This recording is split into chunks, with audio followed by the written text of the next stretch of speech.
So I'm from Inglewood, California, and I grew up as a product of a single-parent household, and people have all kinds of ideas about children that grow up that way, right? So imagine me at 9 years old. My mom is constantly feeling guilty about the fact that I don't have a dad, and so she makes sure that I get to do everything that children with two parents get to do. So imagine me, 9 years old on a Saturday. First up, brownies. Second up, cheerleading. Third up, bowling. And this is only in one day. I'm 9 years old and my dad is not a part of my life, and I don't really see him again until I'm 13 years old. And the time after that, I'm 29 years old.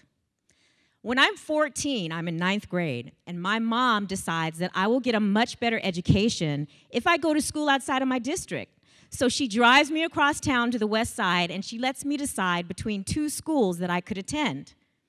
I decide to choose the school that, to me, is the most beautiful and the one that I know is going to be the most academically challenging. And I have to apply to this school much the same way that you will have to apply to college. I had to fill in essays, I had to submit letters of recommendation, and I was accepted into that high school. As a senior in that high school, when people learned that I was applying to Stanford University, they told me that it would be nearly impossible for me to get in. Even my mom, who's my biggest cheerleader, she thought that it would be hard for me to get in. But mind you, it wasn't because she didn't think I was smart enough. It was because I made a lot of mistakes on my application, and I corrected them all with whiteout. So it was pretty messy. She figured there's no way an application that's that messy is going to get you into a good school. It's just not going to happen. When I asked one of my teachers to write me a letter of recommendation for college, he wrote, "Stanford will be a significant challenge for Kim." And I don't understand why he wrote that, because at 17, I had gotten all A's in his class and straight A's in every other class. When I did well in his class, he would say, "You are a credit to your race." And at 17, I couldn't understand, why is it that I don't feel good about his compliment? Because clearly, he thinks this is a compliment to me. Later, I realized that the reason I didn't feel good about it is because he had this idea in his mind of a limit that was placed on me by my race. He saw a limit that I simply did not see. So in spite of my messy application, I was accepted to Stanford University. And when people found out in my high school that I'd been accepted to Stanford, they told me that it was going to be really difficult for me educationally. They would say stuff to me like, "Dude, it's going to be so hard."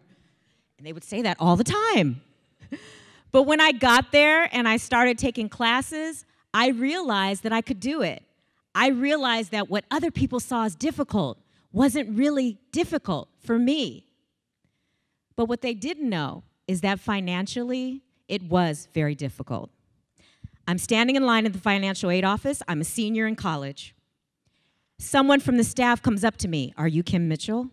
She pulls me out of line and she says, "Your tuition check has bounced, and you cannot move into your dorm room until your fees are paid."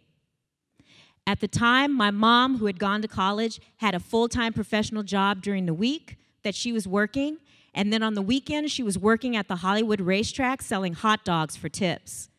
I was also working really hard while I was in school, and I made it through. That same year, an article came out in the LA Times. My mom sent it to me in the mail. It said that children of single-parent households were doomed to failure. It said that they had no hope of doing as well as a child who was from a household that had two parents. As I was standing in my dorm room at Stanford University, the irony did not escape me, because I knew that they were wrong about me and about students like me. I see myself as a victor and not as a victim.